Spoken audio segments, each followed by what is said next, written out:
Pada abad ke-14, ketika kerajaan Majapahit mencapai masa kejayaannya, seorang bangsawan agung bernama Adityawarman dikirim ke barat untuk memperluas pengaruh kerajaan.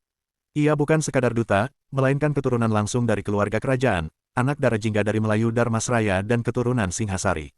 Tugasnya tak hanya diplomatik, tetapi juga strategis, membangun kekuatan baru di Sumatera Barat dan menghidupkan kembali kejayaan Melayu kuno yang sempat runtuh.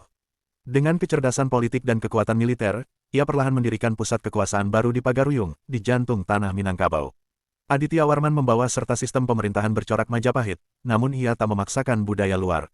Ia justru menyelaraskan tradisi Minangkabau dengan nilai-nilai kebesaran kerajaan Jawa. Ia disambut dengan kehormatan oleh para penghulu adat karena kepiawaiannya menghormati hukum adat Minang, termasuk prinsip musyawarah mufakat. Ketika ia dinobatkan sebagai raja, rakyat menyebutnya sebagai Maharaja Diraja, gelar tertinggi yang menunjukkan bahwa ia bukan sekadar penguasa, tetapi juga pelindung adat dan keadilan.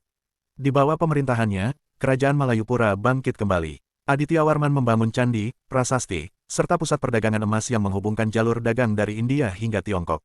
Salah satu peninggalan terkenalnya adalah prasasti Kuburajo yang menuliskan gelarnya dalam aksara nagari, menandakan kekuasaan dan pengaruhnya yang luar biasa. Bahkan hingga sekarang, candi-candi kecil peninggalan masa itu masih berdiri di lembah Sumatera Barat, bukti bahwa Adityawarman pernah menyatukan kekuatan budaya, politik, dan ekonomi di wilayah Barat Nusantara. Namun, kekuasaannya tak selalu mulus. Ada perlawanan dari sebagian bangsawan lokal yang menganggap pengaruh Jawa terlalu kuat.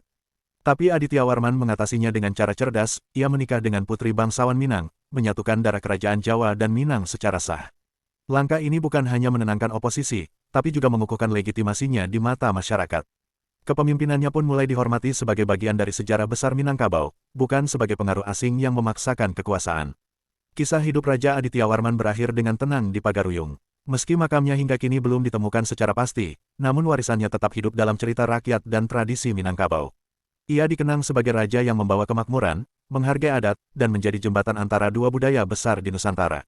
Hingga kini, nama Adityawarman diabadikan sebagai nama museum penting di Sumatera Barat, serta simbol kejayaan Melayu yang berakar dalam sejarah Indonesia.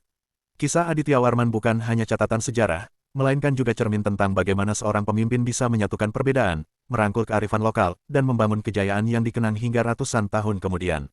Ia bukan sekadar raja, ia adalah tokoh transformasi budaya, dan kisahnya terus menginspirasi generasi penerus Minangkabau dan bangsa Indonesia secara keseluruhan.